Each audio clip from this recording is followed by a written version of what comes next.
नमस्कार और स्वागत है।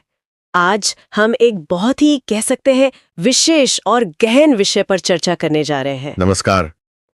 ये है गरुड़ पुराण का छठा अध्याय जो प्रेत कल्प यानी कि पूर्व खंड का हिस्सा है और हमारे जो स्रोत है वो सीधे इसी अध्याय के श्लोक और उनके अर्थों पर आधारित है। बिल्कुल। तो इस चर्चा का हमारा मकसद है कि हम उस यात्रा को समझें, मतलब एक आत्मा नरक से लौटकर माँ के गर्भ में कैसे आती है, फिर जन्म लेने तक और जीवन जीने तक क्या होता है, जैसा कि गरुड़ पुराण में बताया गया है। ये भगवान विष्णु और गरुड़ के बीच का एक संवाद है। हाँ, तो चलिए इस थोड़ी दार्शनिक और सच कहूं तो कुछ हद तक विचलित करने वाली यात्रा में साथ चलते हैं। बिल्कुल। और ये अध्याय, जैसा आपने कहा, जीवन, मृत्यु, कर्म और ये जो पुनर्जन्म का चक्र है जिसे संसार कहते हैं, उस पर एक बहुत ही स्पष्ट और कभी-कभी कठोर नजरिया पेश करता है। हाँ, हम कोशिश करेंगे कि एक एक श्लोक को लें, उसके संस्कृत मूल को देखें और फिर उसके हिंदी अर्थ के साथ समझें कि ये हमें क्या सिखाना चाह रहा है या क्या बता रहा है। ठीक है। तो कहानी शुरू होती है गरुड़ के एक सीधे सवाल से। पहला श्लोक है ना? जी, पहला श्लोक है, गरुड़ वाचा शृणु में केशव कथम नरके भ्युंनिवर्तित जायते मातृकुक्षो च गर्भ दुखम च विंडति।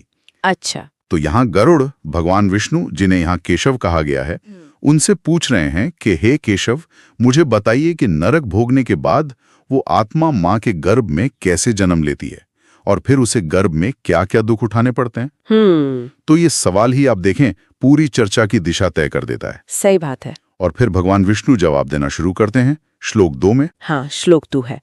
श्री भगवानुवाच यथा जायते मर्त्यस्तु स्त्री पुंसयोस्तु संगमात् तथा ते कथयिष्यामि शुक्र शोणित संभवम। इसका क्या अर्थ हुआ? भगवान विष्णु कहते हैं कि अच्छा सुनो, मैं तुम्हें बताऊंगा कि स्त्री और पुरुष के संयोग से, मतलब उनके रज और वीर्य के मिलने से मनुष्य का जन्म कैसे होता है। ये एक तरह से आप कह सकती हैं जैविक प्रक्रिया की शुरुआत का संकेत है। हाँ। लेकिन जैसा हम आगे देखेंगे, ये सिर्फ उतना ही नहीं है, इसमें और भी परतें हैं।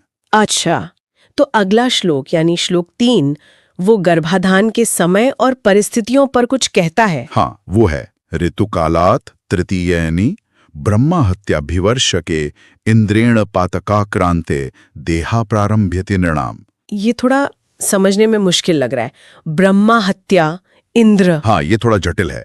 इसमें कहा गया है कि जो पापी आत्मा है उसका शरीर तब बनना शुरू होता है जब मासिक धर्म का समय होता है, और खासकर उन 3 दिनों के दौरान जब इंद्र पर लगे ब्रह्मा हत्या के पाप का प्रभाव स्त्री में प्रकट होता है, ऐसा माना जाता है। ओह, अच्छा। ये उस काल की, आप कह सकते हैं, मान्यताओं को दर्शाता है कि शायद कुछ समय गर्भाधान के लिए उतने शुभ नहीं माने जाते थे, खासकर उन आत्माओं के लिए जो अपने कर्मों का भारी बोझ लेकर आ रहे हैं। और इसी से जुड़ा हुआ अगला श्लोक है श्लोक 4, जो उन दिनों में स्त्री की स्थिति के बारे में बताता है। बिल्कुल।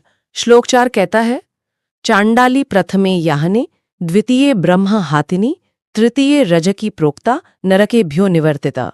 चांडाली, ब्रह्मघातिनी, रजकी, ये तो काफी सख्त शब्द हैं। हाँ है।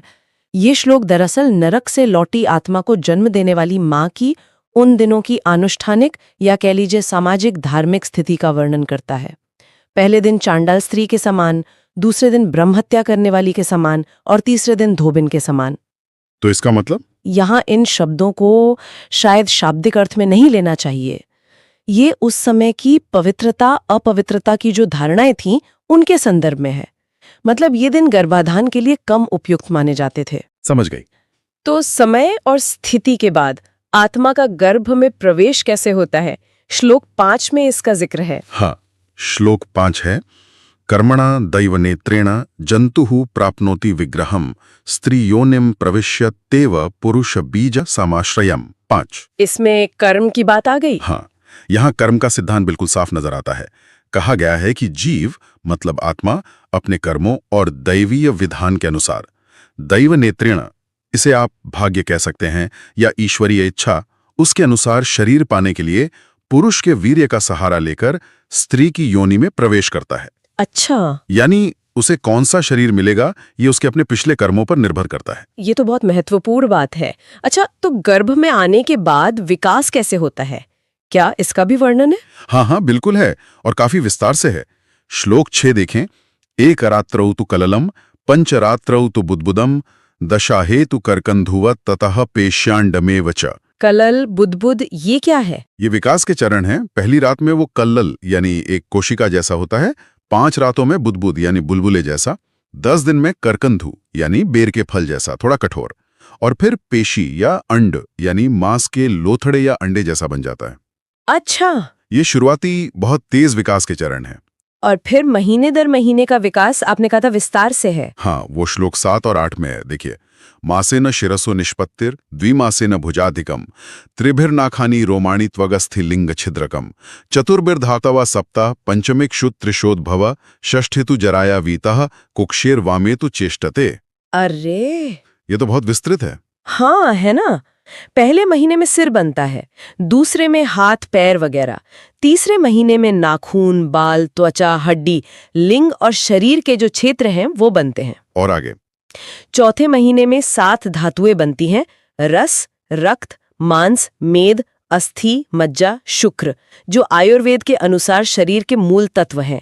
5वें में भूख प्यास का अनुभव शुरू होता है, भूख प्यास भी गर्भ में। हाँ, ऐसा वर्णन है। और छठे महीने में वो जरायु यानी एक झिल्ली से ढक जाता है और माँ के पेट में बाईं तरफ हरकत करने लगता है, मतलब हिलना डुलना शुरू कर देता है। ये वर्णन दिखाता है कि प्राचीन ग्रंथों में भी भ्रूण विकास की काफी समझ थी। बिल्कुल। लेकिन गर्भ का जो वातावरण है वो कैसा बताया गया है? श्लोक 9 कुछ अलग कहता है शायद। हाँ, श्लोक 9 है, मातृ भुक्तान पानाद्य ही स्थूलताम याति गर्भगः विणमूत्र गर्त मध्यस्थो जंतुर्भवती सर्वदा। 9 विणमूत्र गर्त, मल मूत्र का गड्ढा। ये तो सुनने में ही अजीब लग रहा है। हाँ, ये वर्णन थोड़ा कह सकते हैं चौंकाने वाला है। कहा गया है कि भ्रूण माँ के खाए अन्न पानी से ही पोषण पाकर बढ़ता है, ये तो ठीक है, लेकिन वो हमेशा मल मूत्र के गड्ढे के बीच में रहता है। पर क्यों? ऐसा क्यों कहा गया है? देखिए, ये गर्भ को एक सुखद जगह की बजाय एक असुविधाजनक, यहां तक कि घृणित गड्ढे के रूप में चित्रित करता है।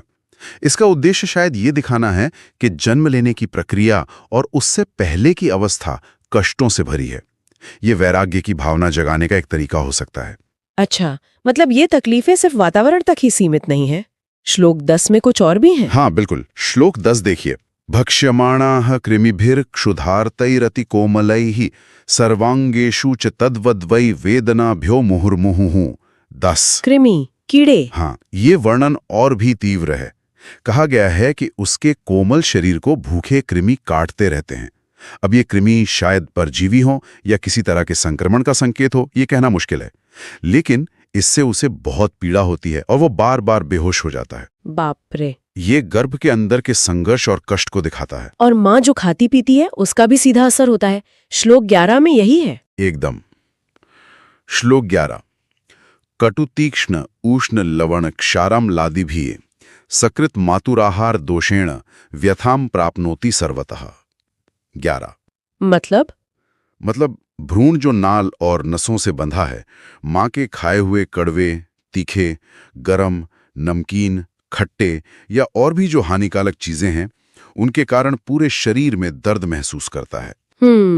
ये एक तरह से माँ और बच्चे के गहरे शारीरिक संबंध को भी दिखाता है और साथ ही माँ की जिम्मेदारी को भी। सही कहा। और गर्भ में उसकी शारीरिक स्थिति कैसी होती है? वो हिलदुल पाता है? श्लोक 12 है, कुक्सौ कृत्वा शिरः पार्श्वे पृष्ठीकृत्य धनुर्यथा नालम संचालने शक्तो गर्भस्था पंजरो यथा। 12 पिंजरे जैसा। हाँ, उसकी स्थिति को एक बंधन की तरह बताया गया है। सिर पेट की तरफ झुका हुआ, पीठ और गर्दन धनुष की तरह मुड़ी हुई। वो हिलडुल नहीं सकता, ठीक वैसे ही जैसे पिंजरे में बंद कोई पक्षी। ये शारीरिक असहायता और परवशता का चित्र है। तो आप देखें, श्लोक 9 से 12 तक ये सब मिलकर गर्भ को एक अत्यंत कष्टकारी अवस्था के रूप में प्रस्तुत करते हैं। ये सोचना भी मुश्किल है, लेकिन क्या इस भयानक अवस्था में उसे कुछ याद भी रहता है? श्लोक 13 कुछ ऐसा ही कहता है ना? हाँ, और ये एक बहुत ही महत्वपूर्ण और दिलचस्प बात है। श्लोक 13 कहता है, तत्रा स्मरति जन्मानि पूर्वाणि शतसंख्यया दिव्यज्ञानेन संस्मृत्य शोचते दीर्घमुच्छ्वसन। 13 पिछले जन्म याद आते हैं सैकड़ों। कहा गया है कि उस कष्ट की स्थिति में एक तरह के दिव्य ज्ञान के कारण उसे अपने सैकड़ों पिछले जन्म याद आ जाते हैं। और सिर्फ जन्म नहीं, उन जन्मों में किए गए अच्छे बुरे कर्म भी। तो उसे खुशी होती होगी कुछ अच्छे कर्म याद करके? नहीं, यहाँ कहा गया है कि इस याद से उसे कोई खुशी नहीं मिलती, बल्कि वो लंबी सांसें लेकर शोक करता है, रोता है। शायद बुरे कर्मों का बोझ ज्यादा होता होगा, या वर्तमान कष्ट इतना तीव्र होता है कि सब दुखदाई लगता है। ये दिखाता है कि मानसिक पीड़ा शायद शारीरिक पीड़ा से भी ज्यादा है। तो इस भयानक स्थिति में जब पिछला सब याद है और वर्तमान इतना कष्टकारी है, तो वो आत्मा करती क्या है? श्लोक 14 क्या कहता है? श्लोक 14 है, सप्तबंधन संबद्धो हतज्जानो रुजाकुला कृतांजलिम नमस्कृत्य तुष्टाव प्रणिपत्यताम। 14 हद तक जानो, ज्ञान नष्ट हो गया। हाँ, लेकिन अभी तो कहा कि याद आता है। हाँ, ये थोड़ा विरोधाभासी लग सकता है। हतज ज्ञान का अर्थ यहाँ शायद अहंकार से रहित ज्ञान या पीड़ा से प्राप्त हुआ सच्चा ज्ञान है।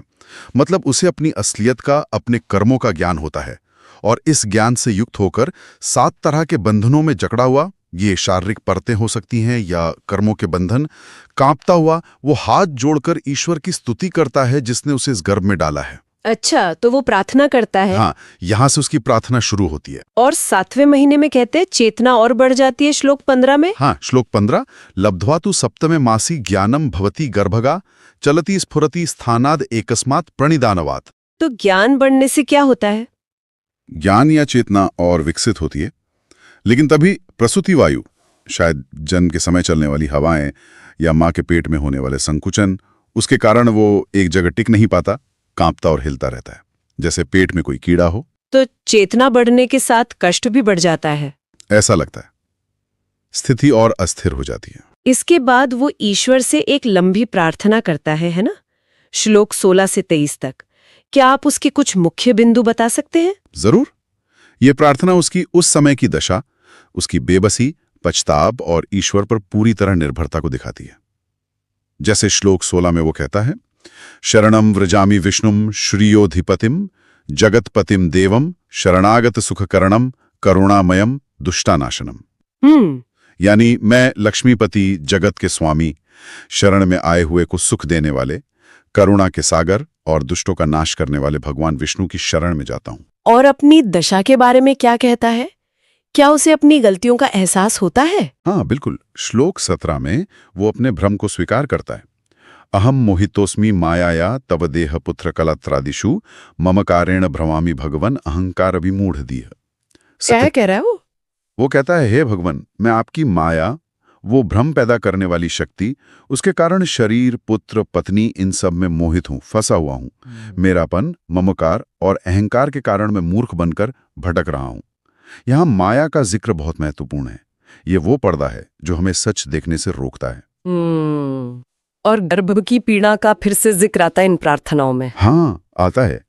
श्लोक 19 में वो अपनी स्थिति का बहुत ही भयानक वर्णन करता है। पतितोस्मि वर्णमूत्राणाम नरके गढ़ते जठराग्नि ना दह्यमानो अति दुखार्तः कदा यास्यामि निर्गति। क्या कह रहा है वो कह रहा है, मैं मल मूत्र के नरक जैसे गड्ढे में पड़ा हूं, पेट की आग जाठराग्नि में जल रहा हूं। मैं बहुत दुखी हूं, मुझे यहां से मुक्ति कब मिलेगी?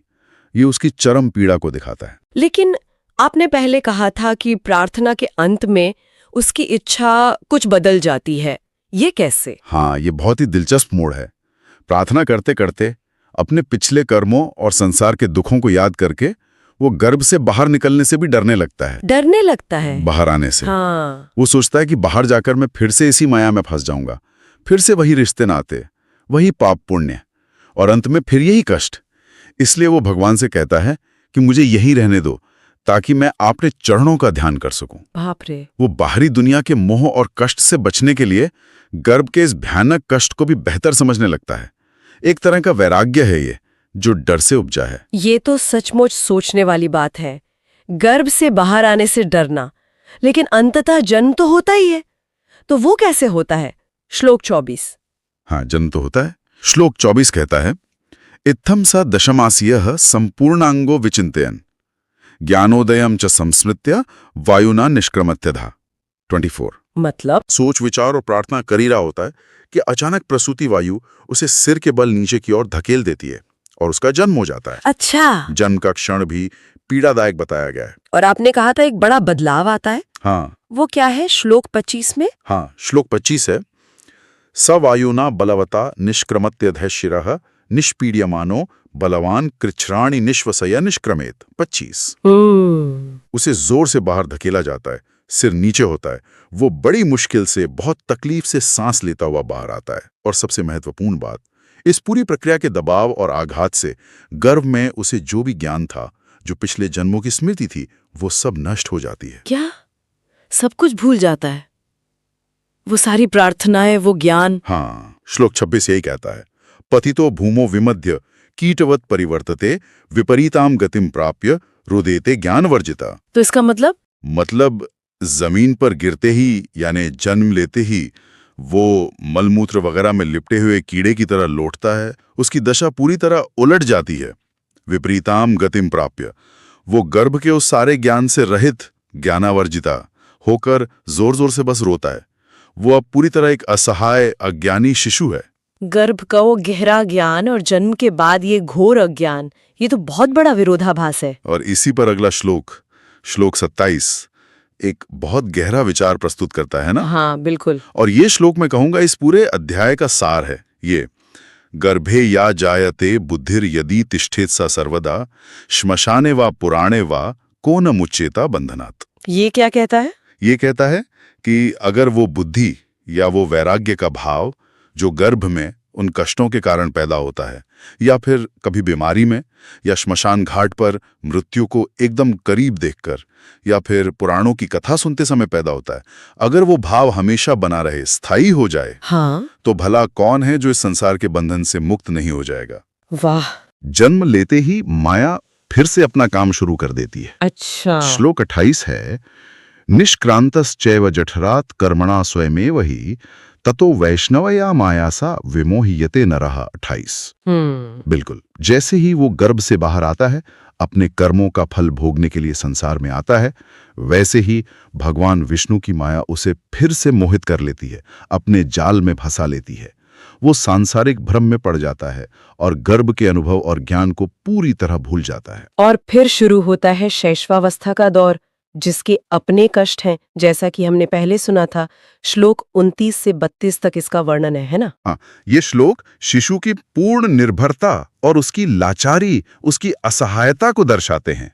श्लोक 29 कहता है, मोहितो विज्ञानाः कालेन शिशुताम गतः न वदति कि मापि ज्ञात्वा बाल दुःखम प्रपद्यते। मतलब उस माया से मोहित होकर, अपना पिछला ज्ञान खोकर वो शिशु बन जाता है। वो शायद अंदर कुछ समझता भी हो पर बोल नहीं पाता, और इस तरह वो बचपन के दुखों को भोगता है। दूसरों पर निर्भरता का दुख ये भी होगा। हाँ, श्लोक 30 उसी पर है, इच्छाम जात्वाना कुर्वन्ति जनास्थ जीविनो नरः अनिच्छयापि दीयन्ते वारयितुम न शक्यते। अच्छा, लोग उसकी इच्छा नहीं समझ पाते या कभी समझकर भी पूरी नहीं करते। कई बार उसे वो चीजें भी दी जाती हैं जो वो नहीं चाहता, और वो बेचारा मना भी नहीं कर सकता। हाँ, ये तो होता है।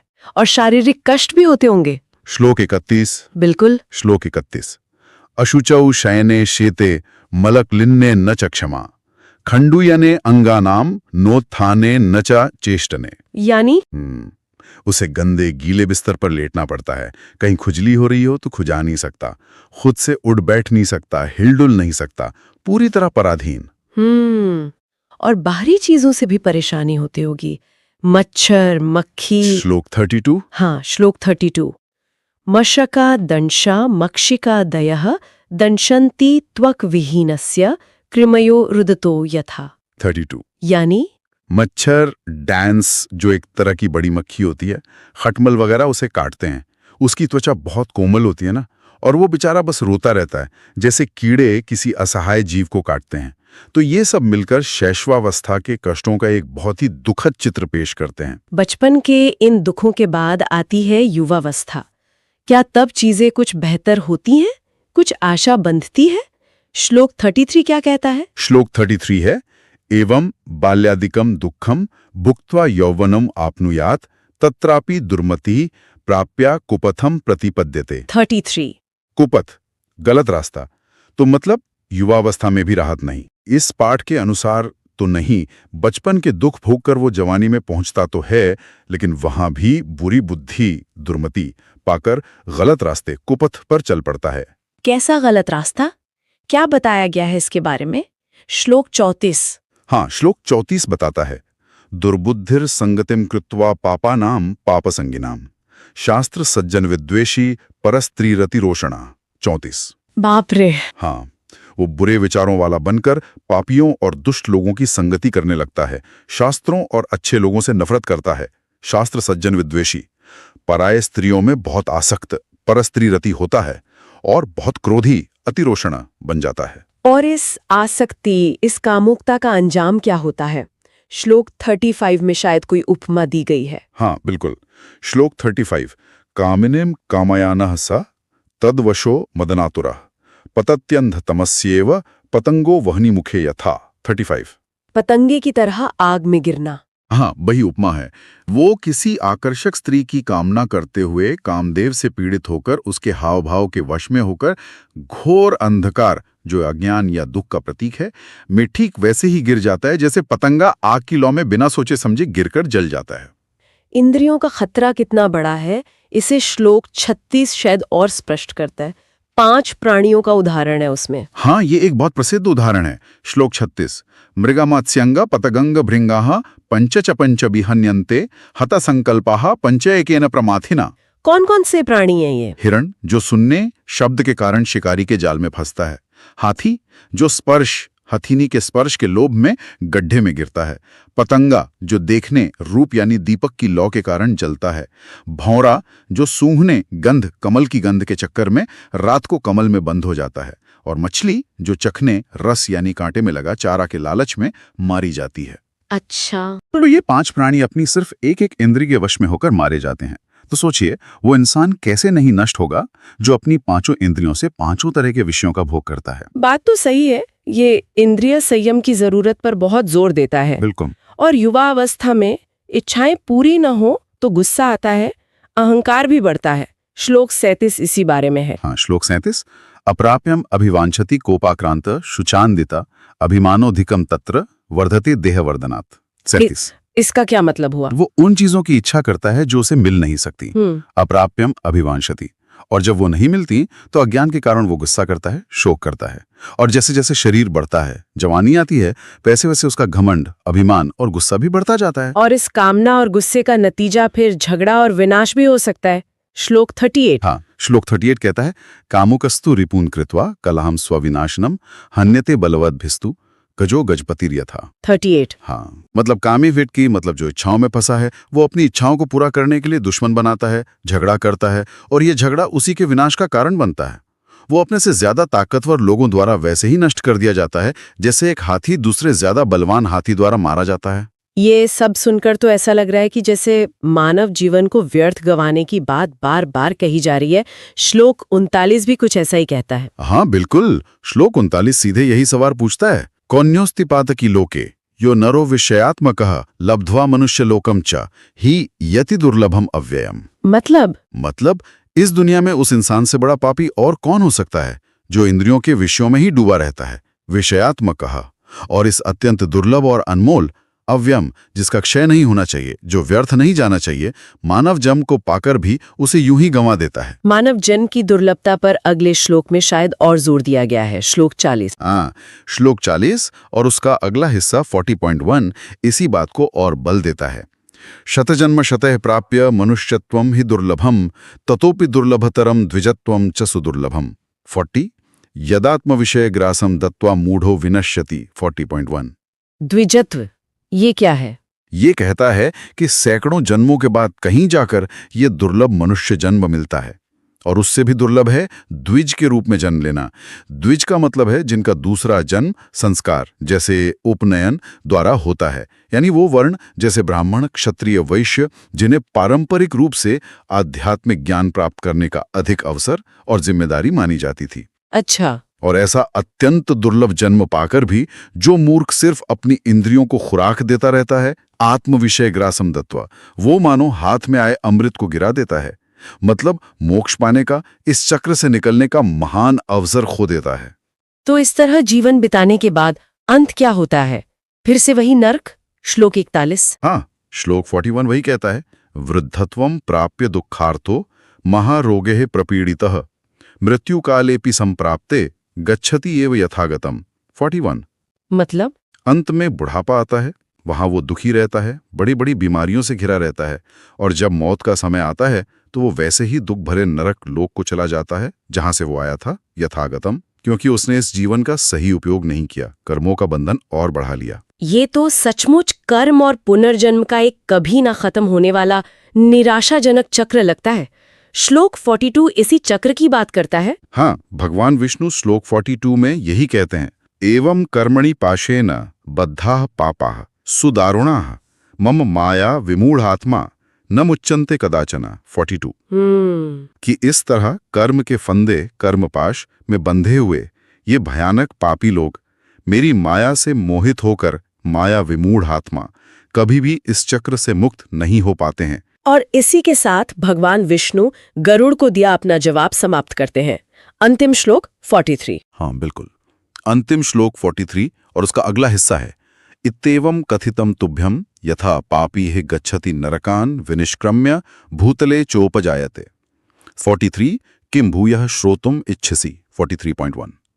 तो वो क्या कह रहे हैं अंत में? विष्णु गरुड़ से कहते हैं, हे तार्क्षे, ये गरुड़ का एक और नाम है, इस प्रकार मैंने तुम्हें बता दिया कि कैसे पापी लोग, यानी जो श्राद्ध आदि धर्म कर्म नहीं करते या बुरे कर्म करते हैं, नरक जाते हैं और फिर नरक से निकलकर पृथ्वी पर कैसे जन्म लेते हैं। अब तुम और क्या सुनना चाहते हो? तो ये थी गरुड़ पुराण के 6 अध्याय की हमारी ये विस्तृत चर्चा। जन्म से पहले के नरक से लेकर गर्भ की वो भयानक कष्ट, जन्म का आघात और ज्ञान का लोप, बचपन की लाचारी, जवानी का भटकाव और इंद्रियों का धोखा, बुढ़ापे की पीड़ा और बीमारियां, और फिर वापस उसी चक्र में चले जाना। ये वाकई एक बहुत ही गंभीर और कह सकते हैं सोबरिंग तस्वीर पेश करता है जीवन की। बिल्कुल, ये अध्याय हमें कुछ बहुत बुनियादी बातों कर लेकिन बहुत गहराई से सोचने को मजबूर करता है। जैसे कर्म का सिद्धांत कितना अटल है, ये संसार या ये जीवन मरण का चक्र ये स्वाभाविक रूप से दुखमय है, और माया या सांसारिक भ्रम का प्रभाव कितना गहरा और सर्वव्यापी है। हाँ। और इसी के साथ ये सीधे सीधे न कहकर भी परोक्ष रूप से हमें धर्म का पालन करने, वैराग्य रखने, इंद्रियों पर नियंत्रण रखने और आध्यात्मिक ज्ञान पाने के महत्व को रेखांकित करता है, क्योंकि शायद यही वो चीजें हैं जो इस अंधीन लगने वाले चक्र से बाहर निकलने का रास्ता दिखा सकती हैं। और वो श्लोक 27 वाली बात मुझे बार बार याद आ रही है कि काश वो क्षणिक जागरूकता, वो वैराग्य का भाव स्थायी हो जाए। ये वाकई सोचने पर मजबूर करता है कि हम उन पलों को कैसे पकड़ कर रख सकते हैं जब हमें जीवन की असलियत का, इसकी क्षण भंगुरता का थोड़ा सा एहसास होता है। हाँ, चाहे वो किसी दुख में हो या किसी की मृत्यु देखकर शमशान में हो या कोई अच्छी गहरी बात सुनकर हो, वो टिकता क्यों नहीं? उड़ जाता है। उन क्षणिक ज्ञान के पलों को, उस स्पष्टता को रोजमर्रा की जिंदगी की भागदौड़, इच्छाओं और माया के लगातार पड़ने वाले प्रभाव के बीच स्थायी कैसे बनाया जाए? कैसे उस जागरूकता को हम जगाए रख सकते हैं जो हमें इस चक्रव्यूह से, इस अंतहीन लगने वाले चक्र से बाहर निकलने में मदद कर सके? इस पर विचार करना, मनन करना शायद इस पूरी चर्चा का सबसे महत्वपूर्ण हासिल हो सकता है। बिल्कुल। इस गहन संवाद के लिए आपका बहुत बहुत धन्यवाद। धन्यवाद।